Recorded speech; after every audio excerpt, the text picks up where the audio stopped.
Chief was an excellent listener. Or maybe he just didn't speak much. Either way, Jenny really enjoyed their little talks. He was the only person who really seemed to understand her. Jenny biked briskly towards the library back on campus to surprise her mother. Nothing exciting ever happens here, she grumbled, unaware of the great adventure that lay in store just around the corner.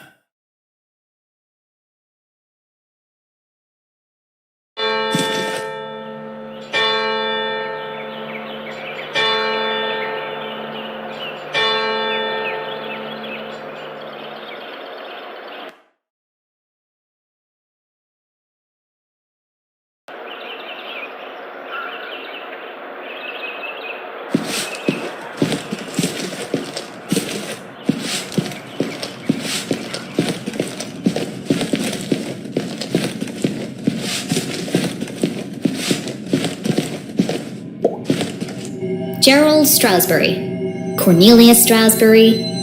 It's a wall of Stroudsburys. The Stroudsbury lineage stretched back to the very founding of the university. There had been a Dean Stroudsbury at Gumboldt for over 150 years. There won't be for much longer. The Dean's retiring, and the only Stroudsbury left is Keith. And he's not exactly the academic type.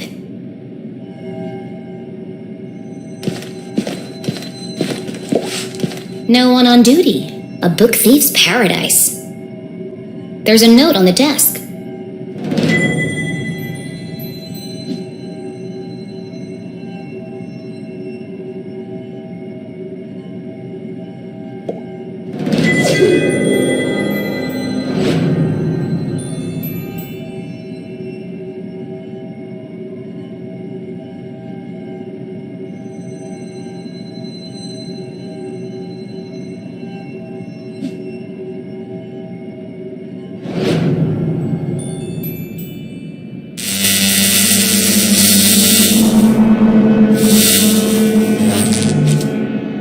Was weird. Hello? Mom? Mr. Stroudsbury? Anybody? Jenny's words echoed through the library. Something's not right here. A mystery was unfolding. Whatever it is, I'll get to the bottom of it.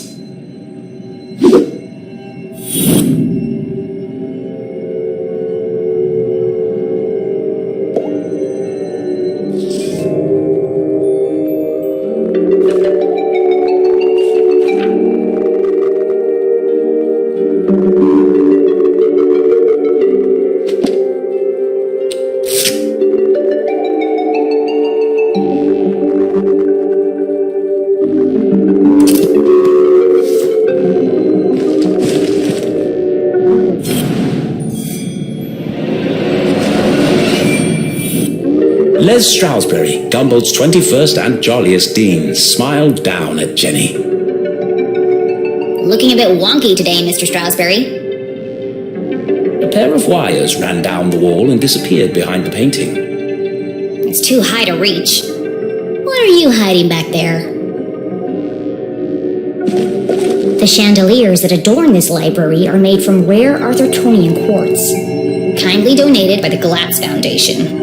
The Glatz family was one of the oldest in town. They were the first to mine the valuable quartz deposits beneath Arthurton. And as such, they became incomparably wealthy. And they sure like to let everyone know it.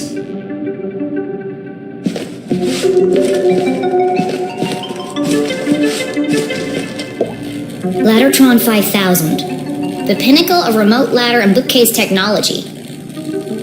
Kindly donated by the Glatz Foundation.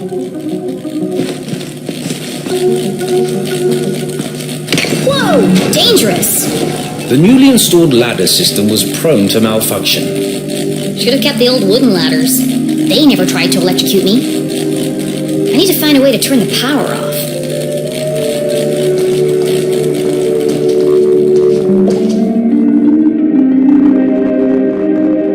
Jenny gazed at the technological marvel of Laddertron 5000. Seems pointless. It's not hard to move a ladder. Sometimes it feels like some unknown force is just trying to slow me down.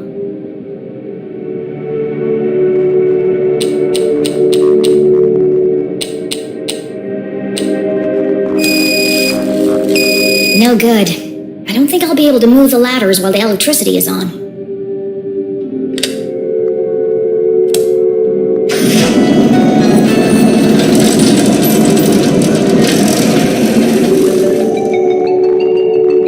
Jenny was notorious for climbing book carts. It's the only way to reach the highest shelves. In fact, this could be useful. But something else had caught her eye. This table's a complete mess. Who would leave it like this?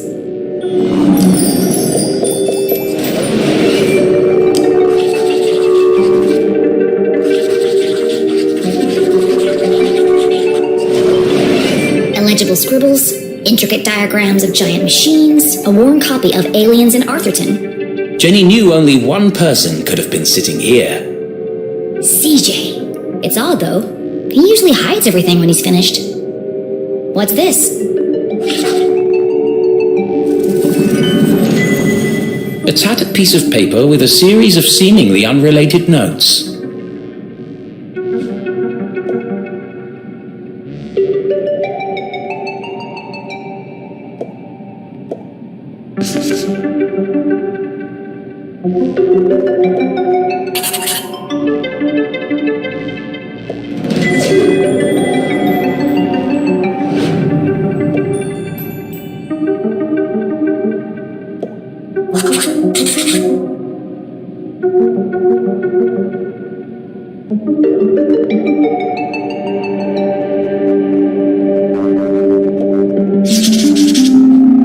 UFOs, shadow men, experiments on corpses.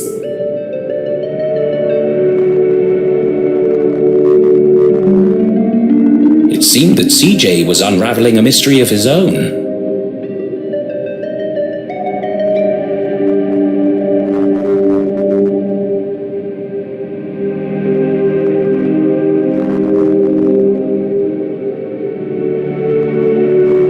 Wait, there's something on the other side. Wow, a color map of Arthurton. Jenny had never seen a town map with this level of detail before. I can't believe CJ left this behind. That's so unlike him. He'd be terrified if anyone else found it. I'll keep it safe until I see him again.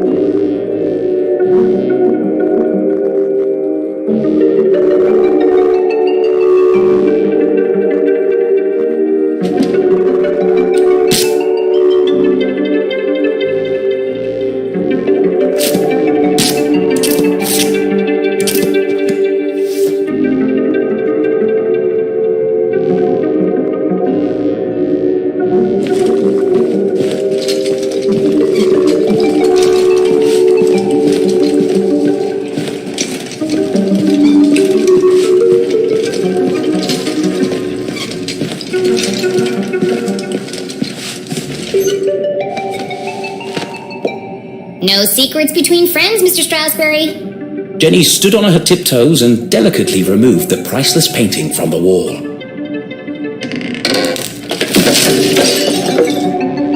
Oops. Aha! Precisely what I was hoping to find. It was? Let's see. Lights, bookcases, ladders. I'll cut the power and continue my investigation. But Jenny knew better than to play with electricity, so she left it alone. It's a simple switch, perfectly safe.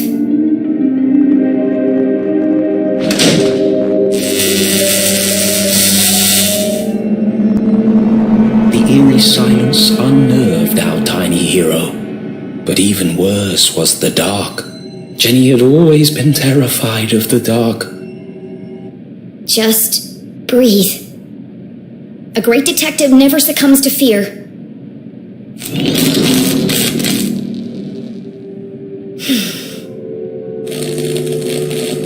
Looks like that did the trick.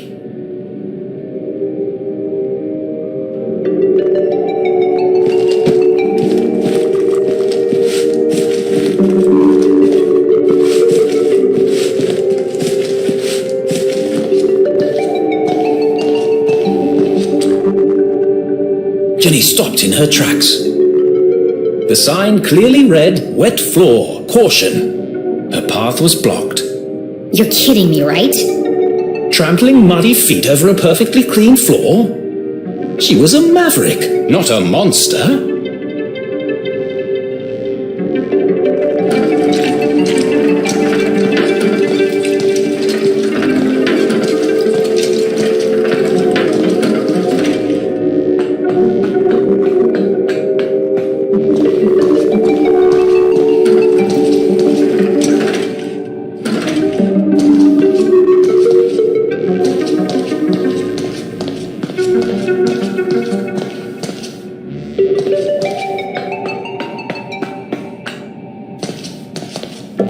Rare books.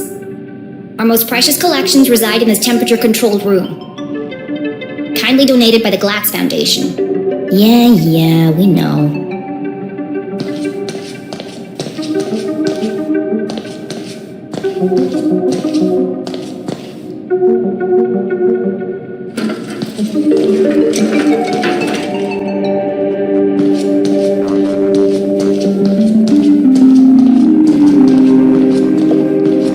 The fallen remains of a bookcase blocked Jenny's path. It looks like a bomb went off in here. It's too precarious to climb over.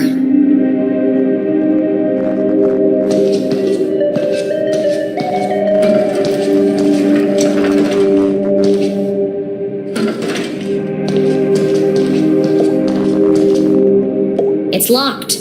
No problem, I'll just pick it. Jenny was skilled with a lockpick, having watched her mother demonstrate the process countless times. But that was just for fun at home. This was the real world. You couldn't just go around picking other people's locks. That was a crime. A great detective knows when to bend the rules. And the paperclip she has in her pocket.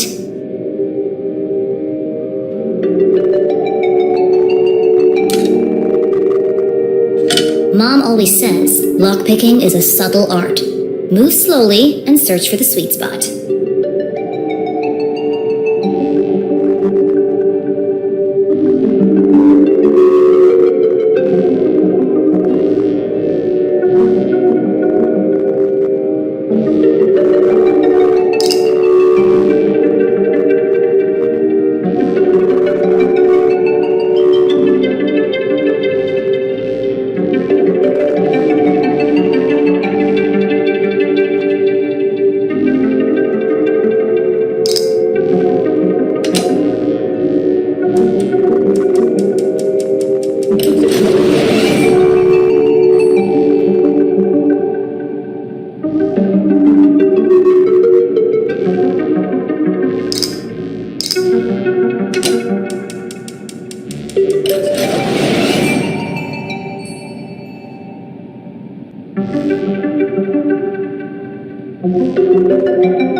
Bingo! It must have been a rush of blood that caused Jenny to act so irrationally. Regardless, she had picked the lock and felt strangely exhilarated. What treasures lay behind the door? Oh, it's empty. Still, that book cart could be useful.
Something's blocking the ladder.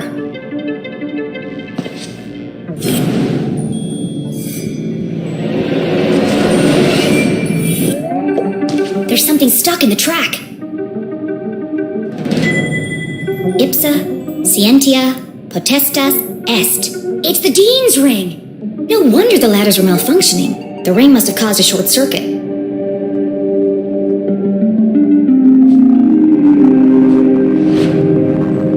I'll keep hold of this and return it to the Dean when I see him next.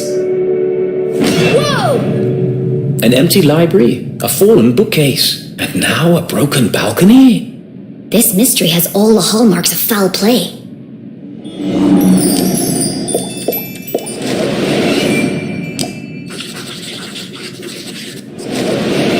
They say words can't hurt you. In this case, I'd be inclined to disagree. Solid iron and oak, torn apart like a piece of bread. It would have taken some serious force to do this. Something bad happened here. This is feeling more and more like a crime scene. And then Jenny saw it.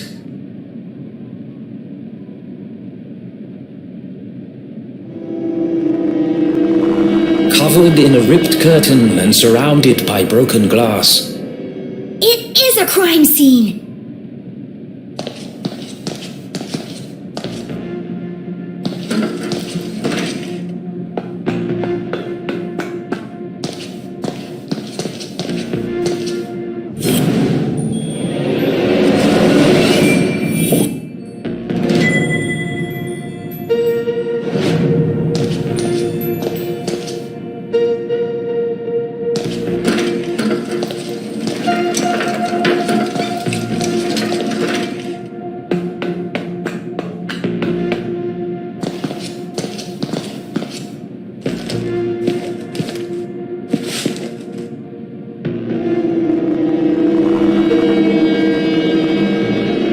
You never forget the first time you see a dead body.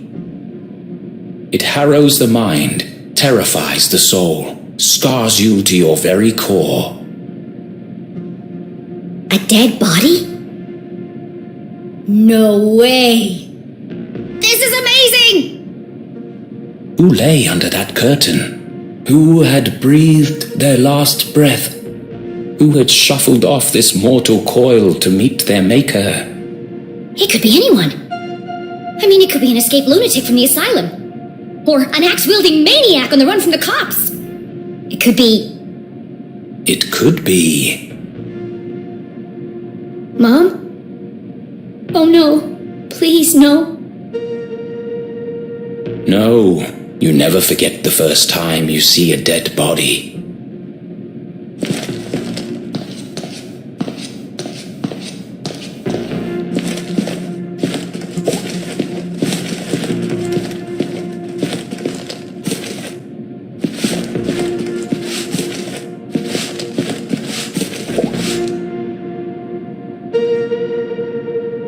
Jenny knew it was wrong to disturb the crime scene. But I have to know who's under here. Slowly, she drew back the heavy cloth. Please don't be my mom. Please don't be my mom. Dean Stroudsbury! Thank God. I'm sorry. I didn't mean it like that. Poor Mr. Stroudsbury. What happened to you? Was this a terrible accident? Or worse? Murder! Her stomach churned. Seeing the Dean's lifeless face, his contorted frame, Jenny felt the urge to run, to get as far away from this horrific sight as possible. Jenny had longed for an adventure, for a real case to solve. I didn't expect it to be like this. She gathered herself, took a deep breath, and began to search for clues.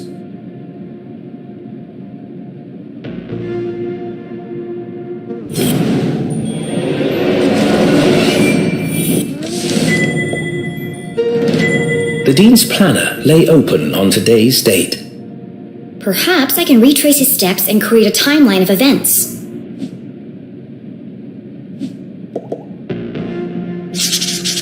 Meet JL. Could that be Mom? Where's Widow's Drop? I've never heard of it.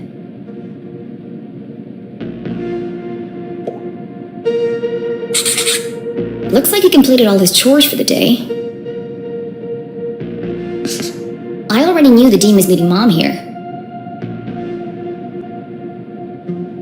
So where is she now?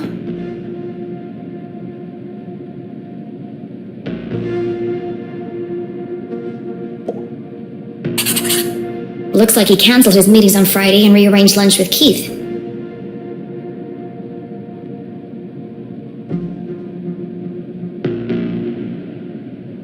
Oh, poor Keith.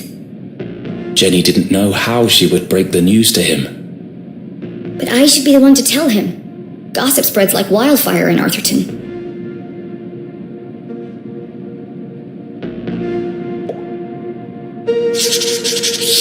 He sure was working hard on that speech.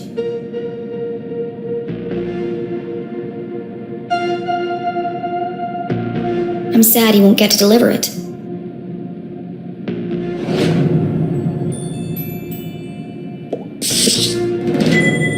A book about chance. What are the odds that this was an accident?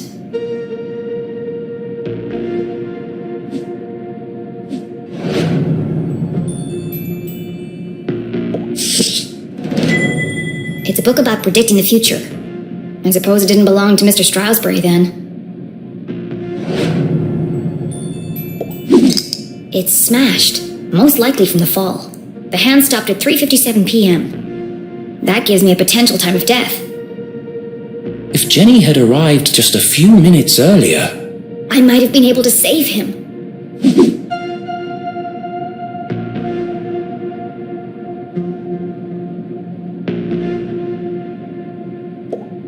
There are bits of glass and metal debris everywhere. He has burn marks on his hand.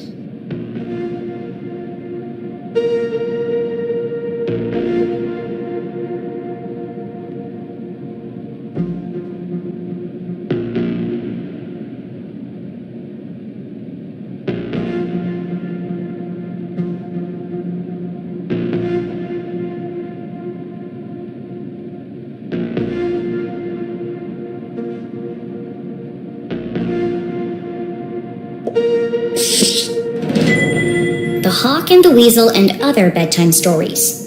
It could be important. Then again, it could have just joined the Dean for the ride.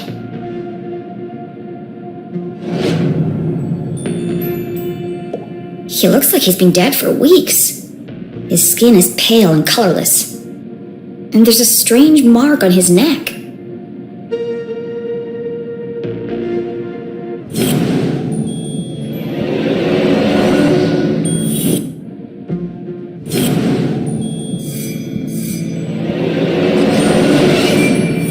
the Dean's hand was clamped shut around a small object. That's strange. Rigor mortis usually takes hours to set in. I'm sorry for what I'm about to do, Mr. Stroudsbury, but this could be a vital clue.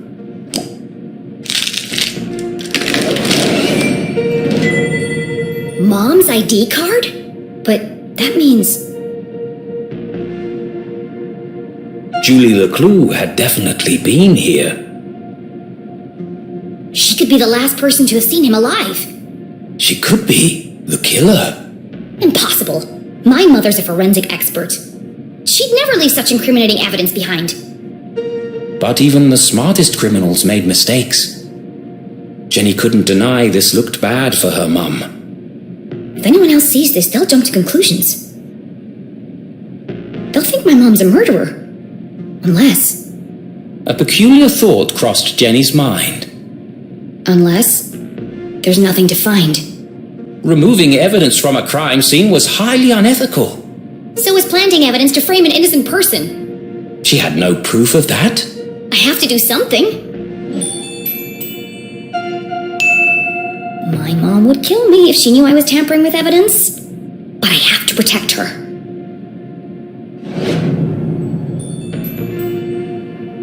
I think that's all the evidence I'm going to find here. She took one last look at the Dean's lifeless body. I'm sorry, Mr. Strasberry. I promise I'll get to the bottom of this.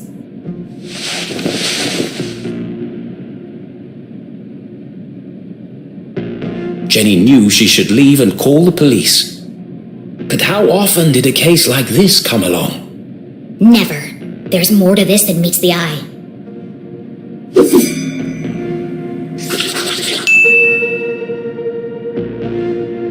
Some of this evidence must be connected. So she opened her journal to join the dots. What was the apparent cause of death?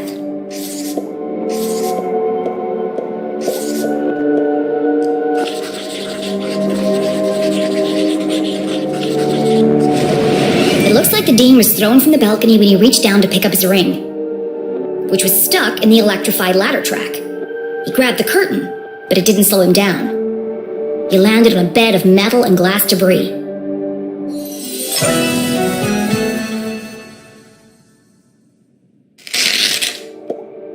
What is unusual about the Dean's death?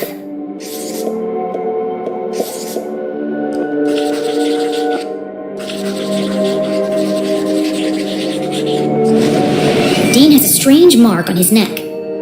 All the skin around his face is gray and gaunt. I've never seen anything like it before.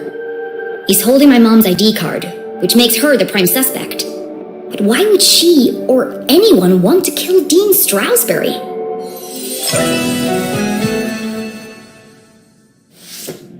Jenny suspected foul play, but what was the motive? Had she missed something? The watch! The Dean's watch stopped at 3:57 p.m. When I came into the library, the clock tower rang 4 times. The library only has one exit, and I haven't seen anyone but the Dean since I got here. Which meant if the Dean was murdered... The killer must still be here! He's getting away!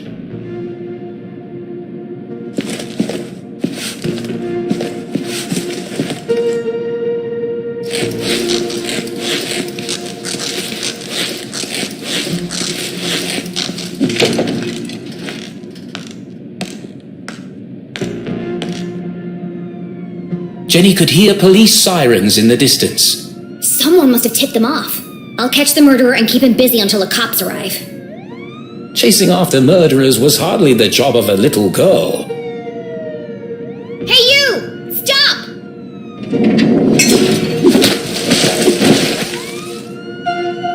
Despite surviving her fall without so much as a broken bone, Jenny couldn't help but feel she had failed.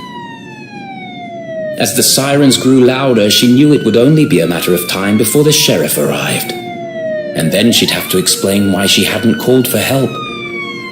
But the worst feeling of all was that she had let the killer escape. As she drifted slowly into unconsciousness, Jenny heard a familiar voice. Concerned, gentle, soothing. Jenny? Oh, Jenny, what have you done? Mom? Freeze! You're under arrest!